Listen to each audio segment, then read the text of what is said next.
SuperTalk Mississippi media production. For the most beautiful jewelry at incredible prices and the best service, shop Corinth Jewelers. We are honored and humbled to have been voted the best jewelry store in the state of Mississippi, once again, by Mississippi Magazine. Corinth Jewelers, for everything that sparkles. And now, Sports. Get ready, sports fans. It's time for Chasing Foul Balls on SuperTalk Pike County 93.5 and streaming worldwide on the SuperTalk Mississippi app and on your Amazon Alexa devices. Chasing Foul Balls, your weekly source for all the sports news and interviews important to Southwest Mississippi. Chasing Foul Balls is presented by First Bank. And now, here's your host, Robbie Hamilton. Well, good Friday morning, everybody. Welcome to Chasing Foul Balls right here on SuperTalk Pike County 93.5. Glad to be with you. Joining us this morning, Jason Scarborough, the host and developer of Audibles, the TV show. We'll talk to him about that. And Erin Hicks Lindsay, a songwriter out of Natchez. We'll get to them. A special host filling in this morning. You already had a note that you got big shoes to fill, so we'll start with that. Ken Jackson, Coach, how are you? I'm doing great, and like I said, I got a note, a text earlier this morning that don't embarrass anybody, and I got some big shoes to fill from LD. Don't mess the seat up. That's right. Back with us, the old fart himself, the Professor Neil Randall. How are you? Man, I'm just proud to be here with such august company. You know what that means? I have no idea. Me either. Do you know some shoes he's wearing? The shoes are fancy. I mean those he had them on last week. He just show it out again this week. I see him on Facebook every week at the trivia contest. Yeah. So he's big time. If you look at the bottom of the shoes, it's probably the answers to the questions where he writes them. Y'all are hard on the old man. Well, we just know the old man. That's why. That's for sure. Plenty to talk about this morning. Let's go to work. Yesterday on the Mississippi State-Texas Tech softball game at the World Series, Holly Rowe decided she would try broccoli ice cream that they had given her. Oh, gracious. Ken, would you eat broccoli ice cream? I don't eat broccoli very much anyway. So you don't try broccoli ice cream. Neil? Negatory. Y'all both just... That was quick. Have you got any at your house? No. Am I getting any? No. But, never mind. Most surprising, Mississippi State softball making the World Series, or Mississippi State baseball hosting a regional. Mr. Randall? I'd say Mississippi State softball making it to the World Series, and I'm so proud for them, and I love watching them qualify over in Norman, Oklahoma. What do you think? Oh, softball. No Softball? doubt. No, I think the baseball was kind of a 75-80% chance anyway. The baseball was. Softball was probably you got to go to Oklahoma and beat them. I mean, about an 80-20, 20-80. About 95-5. A chance, but what a fun game to watch. I mean, they did it though, didn't they? Yes. Will Lane Kiffin be sanctioned or fined by the SEC for his Vanity Fair article? If the SEC does anything, it will be the proverbial slap on the wrist, which won't amount to much of anything. But I would not be surprised if they don't do anything.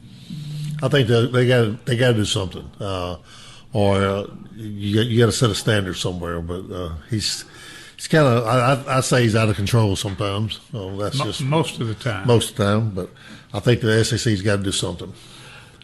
Let's change the question around a little bit. Should the SEC do something? You said yes. Basically. Yes. Mr. Randall, should the SEC? Oh, absolutely. Absolutely. But I just don't know if they have the cojones to do it. Does LSU have the weight to keep it from happening? I hope not, but probably. Baseball regionals get started today. Southern Miss moved theirs up an hour. We're trying to beat the rain this afternoon. They'll play at 12 noon over in Hattiesburg. Will one of the three teams from our area, State, Ole Miss, or Kansas, or Ole Miss and Kansas, make it out of the regionals? Well, what the odds are, Southern Miss has the least chance, I think, Right. of getting out of the tournament. I think Ole Miss, they've got a relatively, I won't say an easy regional, but they got an easier. I personally think it is, based on past.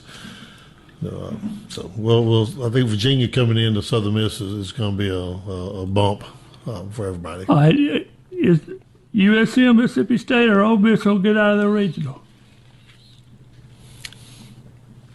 I think one of them will. A typical athletic director answer. One of them, you just take your choice of which one you want to choose, big boy. I'll agree with Coach Jackson. Oh, one of them? Yeah, one of them. I hope. I got to separate. I hope all three of them do, but yeah, I think right. one of them. I think one of them will, and probably the best chance I think is probably Ole Miss. I got to separate y'all. You think Ole Miss? Well, it was your fault. You're the one that told us to be I reckon so. You always blame it on me. Who has the best pitching staff of the group? Is it Ole Miss? But pitching's going to win the region. Again, according to everything, Southern Miss has the best staff in terms of numbers. I think Ole Miss may have, but you got State that's sitting at home playing. I mean, they're playing at Duty Noble, and they get a good shot there. I mean, at this point in time of the year, you don't. Whoever plays the best at that point. Whoever gets hot. I mean, and they can. I thought Southern Miss struggled last week a little bit through the tournament, personally, through the Sun Belt. Before we get out of this, were you surprised that Mississippi State got the regional over Arkansas? I was, simply because Arkansas got to the finals of the SEC tournament. I think Mississippi State gets a little extra sometime simply because of their facility and the fan support they have in Starkville, which is awesome. But again, I thought Arkansas should have got it over some of these others. Arkansas has a pretty good fan base too. You know, and you take Kansas or Nebraska or somewhere like that. I think those are kind of unknowns. Top college running back in the next season, will it be Hardy or Lacey? Right now, I'd have to say Lacey because you don't know what He hadn't been shot. exactly. I wasn't going to say that. You had that look about your kids. I was going to bail you out. I can say that. You're right. Well, the thing about it is you don't know how the rehab's going to go, how long it's going to take. I'm sorry he got shot because he's obviously quite a talent. But I'd have to answer that question and say Lacey would have a better shot based on what we know right And then now. somebody's going to come out of the unknown. Oh, yeah. So. The Softball World Series got started yesterday. Mississippi State drops an 8-0 decision to Texas Tech. Mississippi State may go 0-2, but that's a heck of a story, isn't it? Well, I think they said it yesterday. The first time you've been there, they're kind of wide-eyed. Texas Tech's been there. They know what it's all about. They played in the finals last year. So that's a tough situation. I guarantee you that's the biggest crowd those girls have played in front of. Oh, no doubt. But hats off, as Richard would say, to the softball program at Mississippi State. Absolutely. Texas Tech probably paying their pitching staff more than Mississippi State's paying its entire team. That would be a absolute. That'd be a gimme. Yeah. Yes. How are you supposed to compete with that? You can't. I mean, and when you do, it makes you feel even better. Oh, yeah. So then you got the other teams, Alabama and UCLA, and that's on that side of the bracket. The MACJC, Ken, glad to have you with us this morning. You can kind of give us a little insight to this. Announced that they were going back to a 10-game regular season, moving up from 9. What was the decision to get out of the 9-game season and move back to a 10-game regular season? Okay, first of all, it's the MACCC. Let's get that right. Is that what it is? There's no J in there? There is no J. I can't ever remember what it is. It changes every year. You're right. That was a decision basically by the presidents wanting to play 10 games. I don't know if it's financial. I just know that that's been a talk now basically since the season's been over last year, that some of the presidents, you've got 15 presidents, 14 of them play football, but the one that doesn't play football is probably one of the more outspoken ones. It's kind of crazy, but he's on the NJC committees.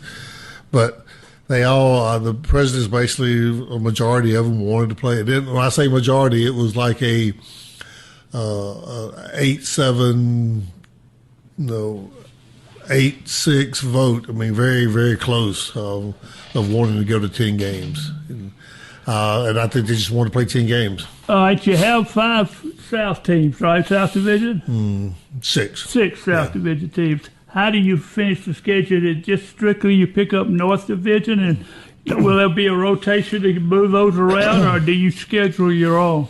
Well, no, our schedule is the way our schedule has been for years. We go back 14 years, and whatever schedule was 14 years ago, that's your schedule now. I mean, that's progressive. That's the way it's been. I mean, you know what your schedule is going to be when you rotate it for 2 years, home and home, and then you go 14 years later. And that's the way it's always been. This has picked up. I think that schedule will probably be the same. You're just going to add another non-division, a North or South team wherever you are. We picked up Mississippi Delta on our schedule. We also have East Mississippi, Northwest, and then the Wamba.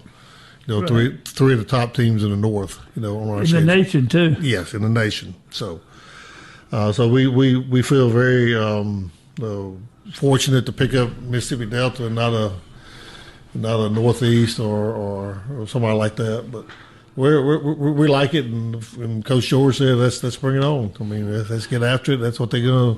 That's the schedule we've been given. Let's play it. That's what you're going to do. 2 coaching changes we want to get to before we go to our first guest. Josh Watts leaving Brookhaven Academy, moving down the interstate to Macomb to Park Lane. Watts back at the helm of Park Lane. What do you think, Ken? I was there when the other one was there, so yeah. I played for him. I think Lucy was pregnant with Josh over my senior year. I've been there. I've coached with Coach Watts and Dale for 3 years, my first 3 years of coaching. So I'm excited for the opportunity for Park Lane to get Coach Watts in there. Neil, Franklin County's head football coach Jonathan Brooks has announced his resignation this week. Kind of late to getting a resignation of a head football coach, isn't it? Well, you would think that. And Jonathan Brooks he's Franklin County born and bred, played at Franklin County, played at Colin, played at Millsaps. When he graduated from Millsaps, Anthony Hart was at Madison Central. He hired Jonathan. So Jonathan, he knew how to run a football program and came in there and did a really good job for the 2 years he was there. I hate to see him go, but he's a quality individual and a darn good football coach, and wish him the best. And it is a tough time for an athletic director, for a coach to bail out this time of year. Most folks who want jobs and who need jobs and you would want to talk to have jobs. At this point. And you're going to hope maybe they can get out of a contract somewhere, and that's harder than. Yeah, easier said than done. Yes. What final coach information? Keith Case resigned from Simpson Academy. He is retiring from Simpson Academy as their head baseball coach, but he will stay in baseball. He's moving over to Columbia High School to be the assistant baseball coach at Columbia. Jason Scarborough up next with Audibles. Erin Hicks Lindsay will join us later to talk about her songs about Coach Rod Rushing out at Park Lane and several more. We'll do that right after this.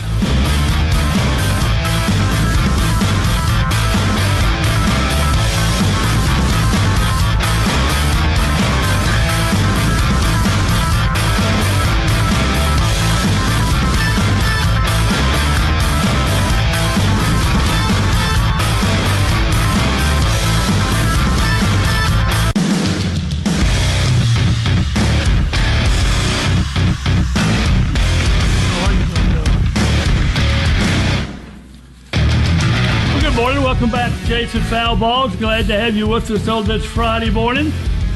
Join us on the phone, the founder and creator of Audibles, the TV show, Mr. Jason Scarborough. Jason, how are you, sir? Hey, good morning, guys. How are you? Doing fine. Been a while, huh? What you been up to? Well, running a regional TV show kind of keeps you busy, so yeah, it takes up a pretty good amount of time, so everything's been good, man. I appreciate you guys having me on this morning. We're glad to have you. Tell us about it, if you don't know about it. Audible's the TV show. What's it about? Yeah, we started this show back in 2020 as a digital show, and then COVID hit, and it kind of actually helped us in creating this kind of organic way that we go about filming. We go on location and sit down with our guests, and it creates, kind of a more nostalgic and organic environment, instead of just doing it in the same studio or location every single time we sit down. So it's created a nice little backdrop every time we sit down with folks. So we started in 2020, and then we were contacted by Nexstar TV back in summer of 2021. And we started with 2 stations in 2021, September of 2021. And now we're at 20 stations in 5 states. So the show focuses on it's long-form interviews, storytelling.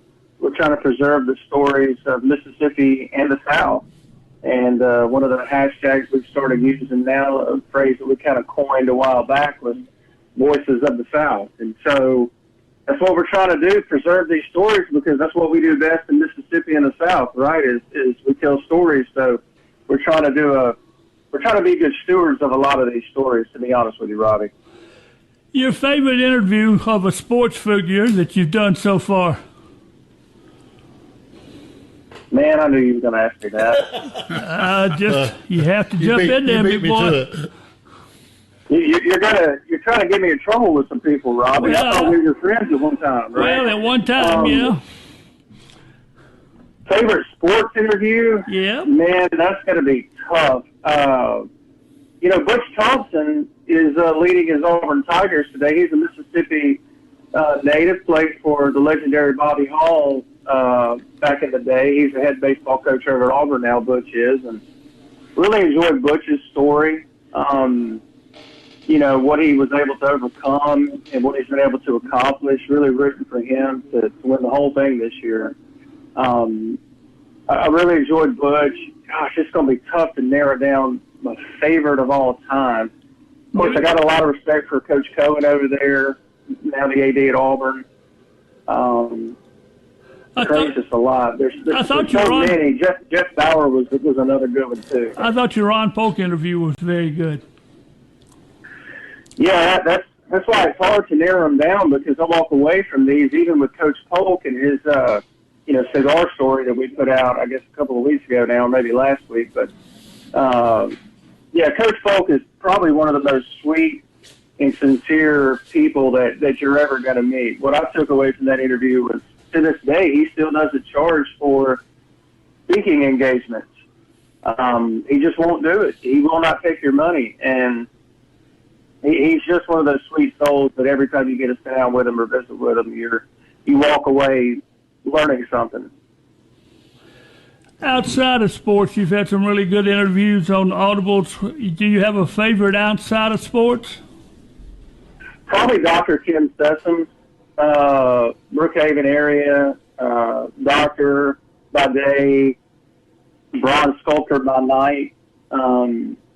he's responsible for the Coolidge Ball statue at Ole Miss, the Johnny Vaught statue at Ole Miss, the Boo Ferris statue. I mean, the list goes on of his accolades, and probably one of those talented people.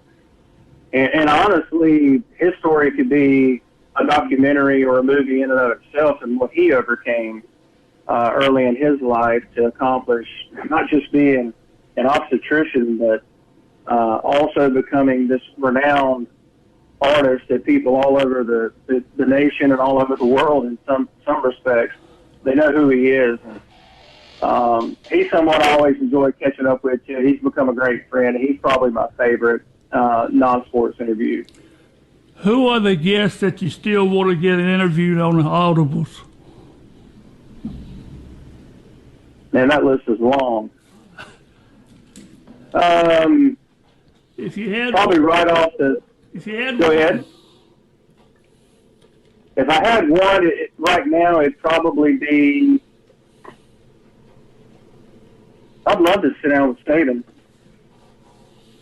and I got a lot of questions, and I have a lot of things I'd like to kind of contend with him on. To be honest with you. Not to turn it into an argumentative type of thing, but these interviews are designed to tell the person's story, but also kind of challenge him a little bit. And I'd love to do part 2 with Lane Kiffin. I was going to ask. We interviewed him. Yeah, we interviewed him after his first season at Ole Miss, and we're working on it. I keep getting asked with everything going on, when are you going to interview Lane again? I'm like, well, I'm working on it. Trust me. What did you walk away from the Lane Kiffin interview feeling about the person Lane Kiffin? Guarded. Very guarded. That interview, if you watched it, the first probably, and we were told he's not going to give you that much time, and it was right. It was correct. So we had to really stretch out, had to be really strategic in the questions that we asked and what answers we expected. But once you got him to kind of let his guard down a little bit, he's really a funny guy.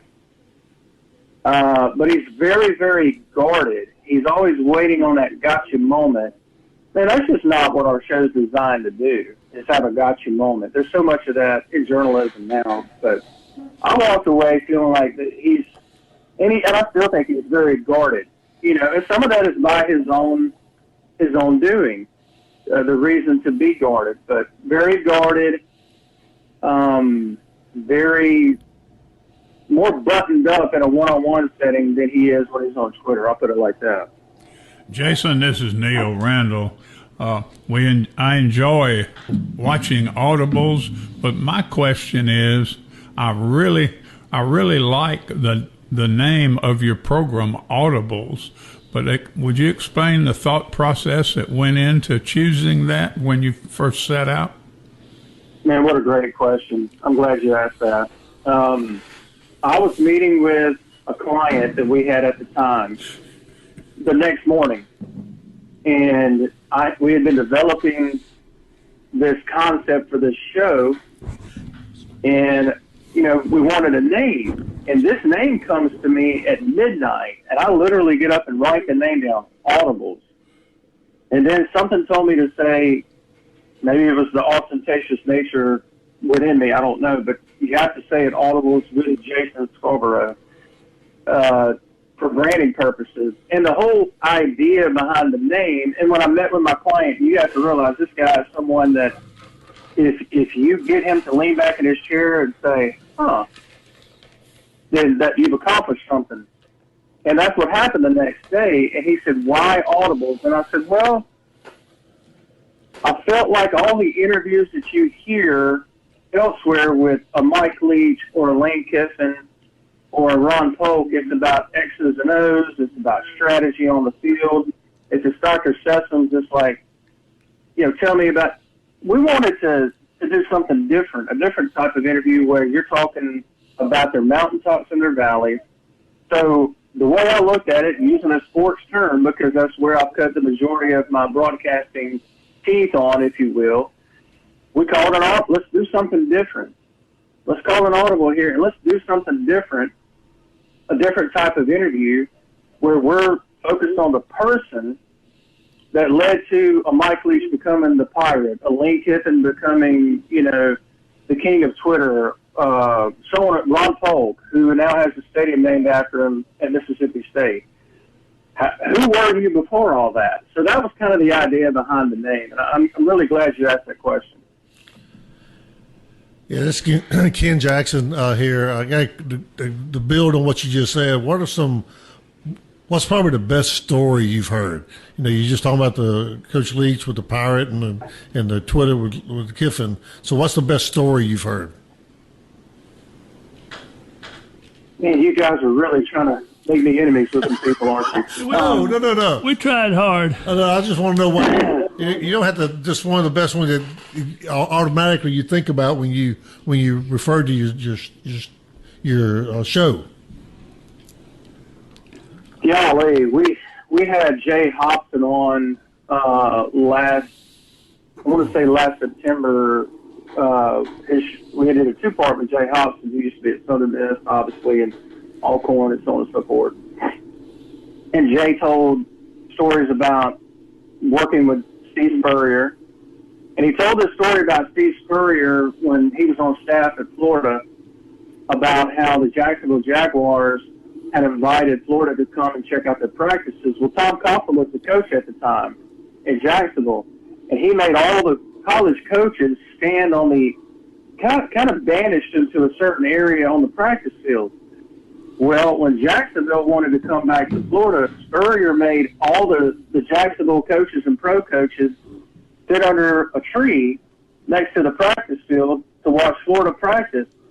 And, of course, Hobson is doing this impersonation of Steve Spurrier, whose voice gets high-pitched when he's animated about something. And that's a good story, how Spurrier returned the favor and made all the pro coaches sit under a tree adjacent to where Florida was practicing that day. So Spurrier was like, no, we're going to return the favor. And that was pretty funny. And, Mike Leach's story about when he told his parents and in-laws that he was going to not pursue becoming a lawyer and kind of wasting his law degree, I guess, and pursue being a coach, and the reaction of both his wife's parents and his parents didn't go over that well. But I would say it worked out for Coach Leach. Absolutely. With Jason Scarborough of the TV show Audibles, you just started a new program called Founding Followers. Tell us a little bit about that. Yeah, not really a program, just more of an initiative. We've seen a big uptick in our Facebook and social media following here lately, because we just now started sharing clips of some of our past shows, and we're getting a lot of reactions. So if people want to go like our Facebook page, Audibles with Jason Scarborough, you can find it there. But we're just trying to add some incentive for people who are so kind and willing to, first of all, follow us on social media, but secondly, to share our content, to suggest it to people. So we want to continue to build this thing. We've built this network TV-wise with 20-plus stations in 5 states and continuing to grow. We want to allow people the opportunity to help us continue to build our social media presence. So there'll be some incentives for folks who opt in with that. They'll get some behind-the-scenes access. They'll get access to interviews before they ever hit the digital piece, because TV always gets it first, and then we release our digital episodes. And so there's some incentives there for people who want to be a founding follower and help us continue to build this thing and be on the ground floor of kind of continuing to build our social media presence. Because here's the thing. I've been doing this for a while, but Audibles will only be 5 years old on September 19th. I hear there's a big football game that particular day. You think so? Yeah, just a little bit. So kind of an interesting date for that to be on. So we're only 5 years into this thing in September, so we feel like we're just getting started. Any new projects you're working on? Oh gosh, yeah, we're filming all summer. The new season will come out in September. It'll be season 11, Hard to believe that, we're in season 10 right now. So we'll be filming this summer. We've got a trip coming up I mentioned Auburn a little bit ago. We got a trip to Auburn coming up in a couple of weeks.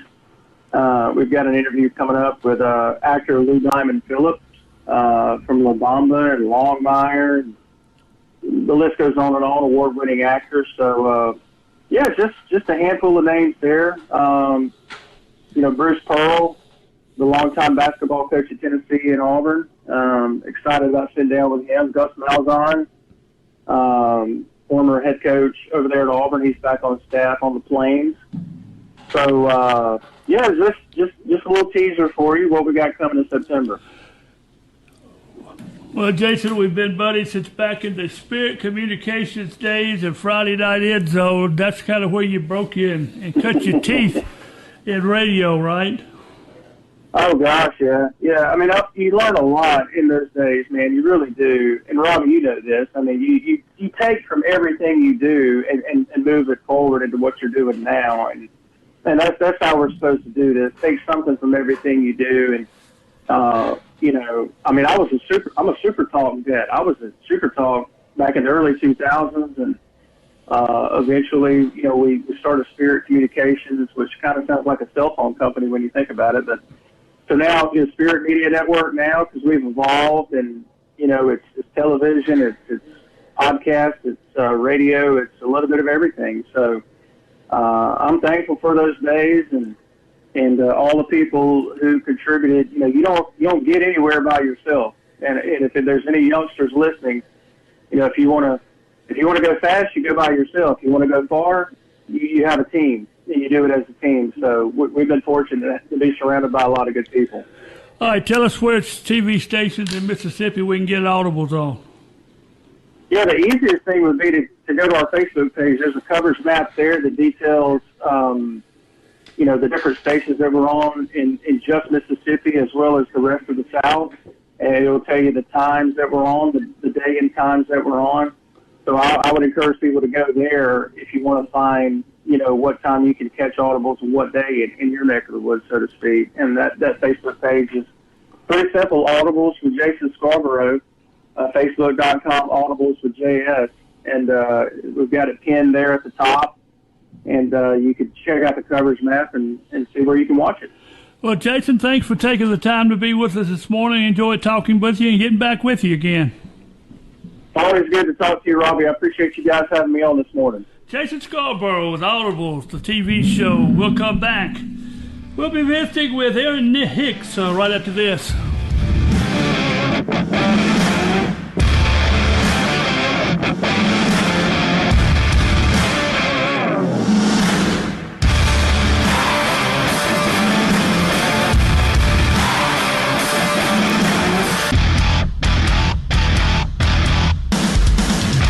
Welcome back, Chasing Foul Balls. Friday morning here in Southwest Mississippi, getting ready for the Women's College World Series, the softball tonight, and also all day long the different regional baseball games going on. So a full day of sports if you want to sit back and enjoy that. Hope you get a chance to check out our podcast, Spotify, Amazon. You can go to either one of those, Apple, and just look for Chasing Foul Balls there. The podcast of our previous shows are available there. Don't forget about our Facebook page, Chasing Foul Balls. We try to keep you updated what's going on and do it right there. So I hope you will join us. On the phone, Erin Hicks Lindsay, the songwriter from Natchez, Mississippi. How are you, Erin? I'm good. Good morning. How are y'all? Oh, we're doing really good. Let's kind of start from the beginning with this. You got started as a trainer in high school for Natchez Cathedral High School, right? Yes, sir, I did. Now, how'd you get started doing that as I reckon I would be kind of sexist here, as a female? How did you get to be a trainer at Natchez Cathedral? Well, I have always loved sports, but I'm actually not the most athletic individual. So football's always been a favorite of mine. It's something my brother and I have bonded over the years. And so I knew a couple people that had been trainers in the past. One of them happened to be a best friend of mine. And so after talking to Coach Ron, I got involved and loved every minute of it. Is that where your affiliation with Ron Rushing came from, your days as trainer? Most of it, yes, sir. But we also were good family friends with them. And so it, our relationship grew both, through both outlets. When you talk about writing, you said that you had put your pen down for a while, but then you picked it back up lately and started writing again. What caused you to go back to writing and writing songs again? So I actually have never written songs at all until recently. But for a long time, life just got busy. I graduated college, got into my career. I'm a nurse, so I do that full time. But kind of had a difficult season there and decided that I was going to use writing to try to just express my emotions. So it's kind of like journaling. And then I had a good friend who passed away unexpectedly, and so I decided to try my hand at writing a poem. And after I did that, I had several people say, have you ever thought about songwriting? And I said no. Music's something that has always been more than just like entertainment. To me, it's a way that, I process life through all different, moments. And so one day I said, you know what? Let me see what I can do. I have very talented family members that can sing. I can play the piano just a little bit, but nothing fancy by any means. So as far as like creating the music aspect of it, I always thought a songwriter had to be able to do both. But with the way technology is and stuff today, I found that it's not necessarily the truth. So I just kind of started trying to put some of my own stories into words. And that's kind of how it started. And then now I've kind of got hooked. And I, see different things, hear different things. I'm like, man, that would be a good song. More Than Friday Night is the song you wrote about your relationship with Ron Rushing and the times at Natchez Cathedral and other things. How did that come about? I got to thinking, it started out by just wanting to write a song about football. And so when thinking about it, I wanted it to kind of be from the viewpoint of one particular individual, whether it be a player or a coach. And I kept, as I, was kind of jotting down ideas and stuff, I kept going back to a coach. And I couldn't get him out of my mind because of just what I learned from spending a lot of time with Ron. We spent countless hours at football practice, games, riding buses back and forth. But I quickly decided to turn the tune of the song to more of about what I learned about life rather than just about football from him. And then also what he taught his players, because he always amazed me at the relationship that he built with his players. He taught them the game of football itself, but he also taught them, hard work, character, accountability, faith. I have always been someone that likes to be of service to others, and I quickly learned that Ron was the same. He always was supportive. I remember during a storm one time, I had the idea of getting the football players together and going and cleaning up some elderly people's yards where a bunch of tree limbs had fallen. And I called Coach Ron first, and he immediately didn't even think about it, said, absolutely, I think that's a great idea. Let's do it. You pick the time and place, and I'll have the team there to, back you up and support you. You're a big Ole Miss fan. Where'd that come from? Well, my brother and I kind of just picked Ole Miss as kids. His best friend was an Ole Miss fan. We had no family ties to Ole Miss whatsoever that I'm aware of. I went to Mississippi College, and my brother did end up graduating from Ole Miss, but we kind of just picked Ole Miss as being from Mississippi and have kind of stuck with them through all the ups and downs, more downs than ups. But I feel like to be a true Ole Miss fan, that's something that you have to be able to do. And the last several years, I think this may be our 4th or 5th year, we've got my brother and I have season tickets, and so I've had the most fun doing that together, and we've made so many friends that sit in our little section that have become more than, friends or family now. Actually, I'm going to one of them's wedding this weekend, one of their kids' weddings. And it's been really special to build relationships while doing, something that my brother and I have loved to do together our whole life. And then bringing, others into that with us. It's just been really special. But I really have, to answer your question, I really have no particular reason other than I just picked Ole Miss. And now I can't think of wanting to change to any other team. Is that where the song Red Blue come from, just your loyalty to Ole Miss? Yes, and I wrote it for my brother because he is about to have his first child any day now, and it's a little girl. And so I decided to write that song from the perspective of an individual who was raised watching football with their dad and then grew up and became a dad themselves and teaching their child, about football and just how the special part of being an Ole Miss fan is that, the game days, it's more about family and tradition and the memories that we make with the people that we love more than just the game of football, which we love that part too. But it's just been a very special thing in my life. And so I wanted to, share that. And I plan to share that with my niece and carry it on, down the line, what was carried on with me and my brother. Erin, this is Neil Randall. I have shared your song with several of my Ole Miss friends, and they are very, very impressed with it. You've done a really good job there for sure.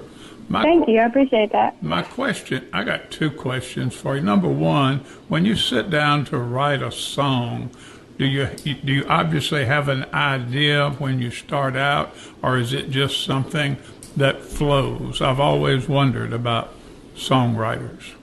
I often usually have an idea, but I've always been somebody when it comes to writing. I remember writing term papers in school.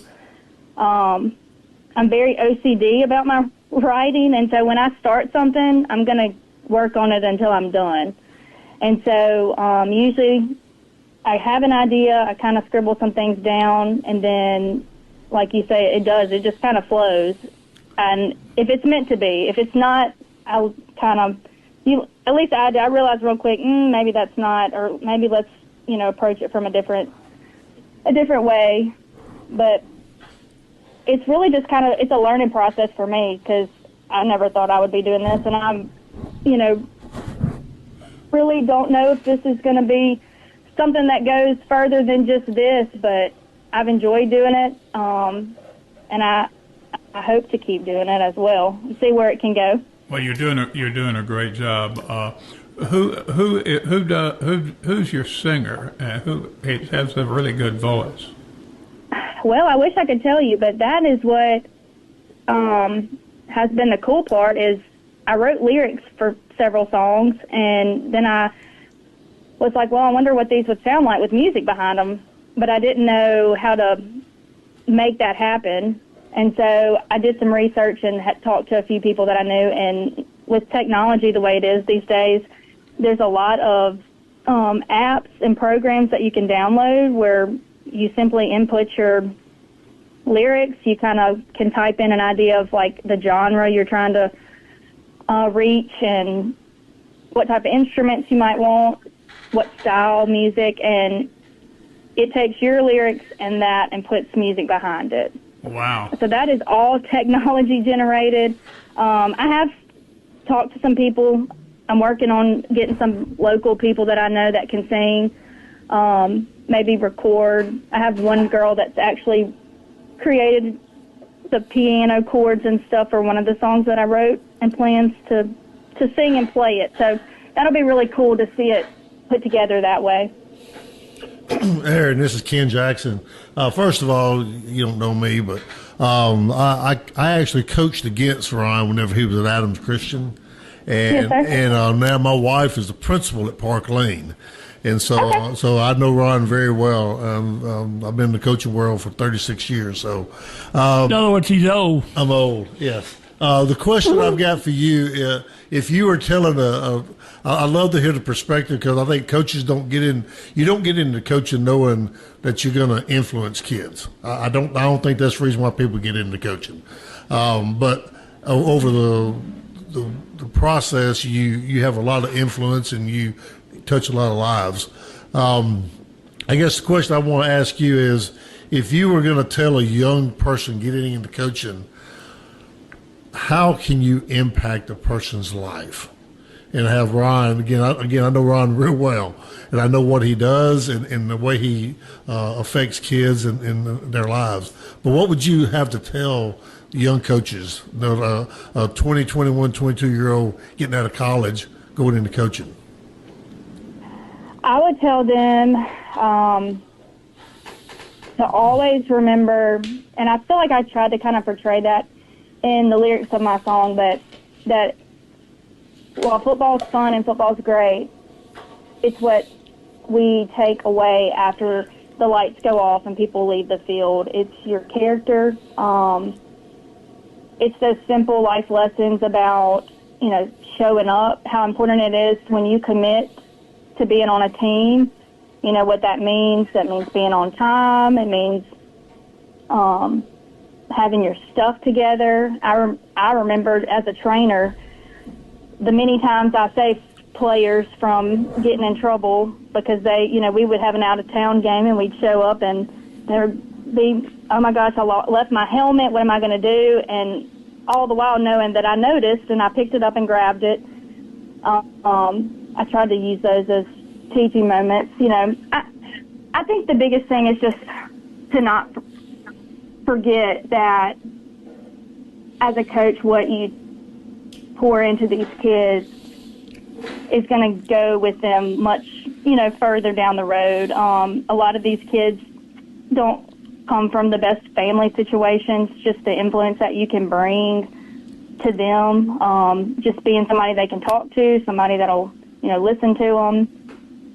And then ultimately,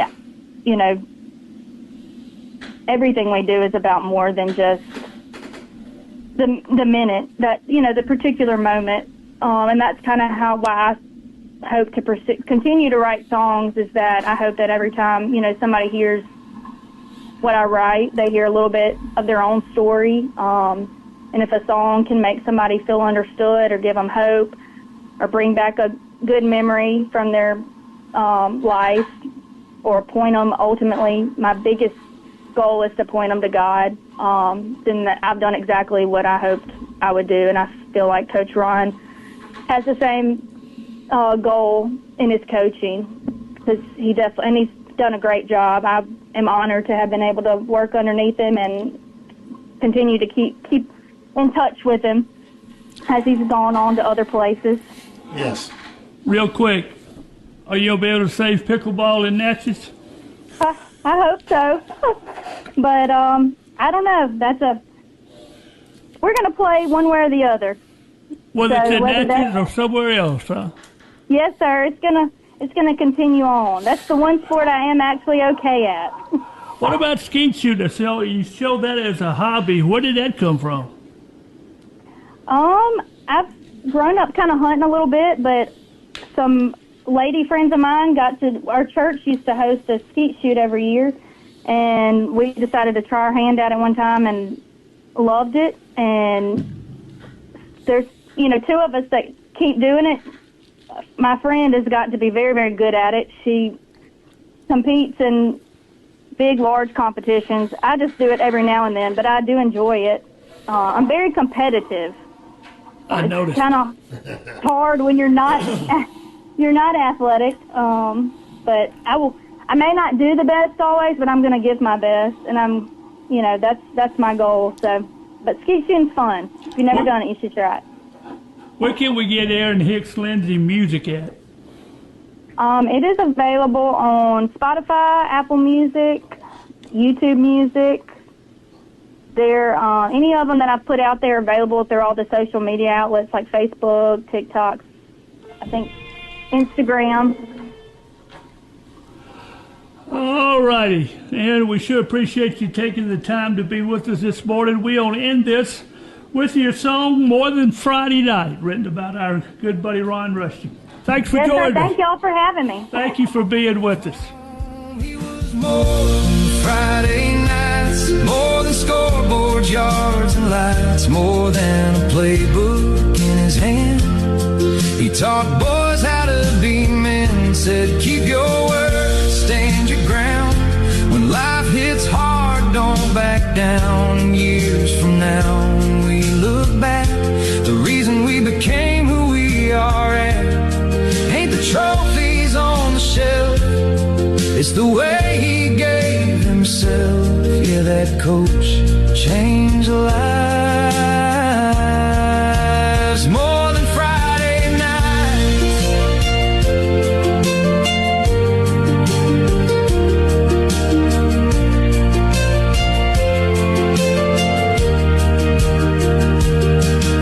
Now some of us are fathers, some wear boots and some wear ties. Some still fight the battles he helped us survive. And every time we lead our families or do somebody right, a little piece of Coach still lives in all our lives. He was more than Friday nights, more than hometown glory lights. He gave young hearts direction when the world tried to break them. And every small town all across this land has a coach that understands. Sometimes the greatest victories never show up on TV. They're the men those boys become long after the game is done. Yeah, that coach changed lives more than Friday nights.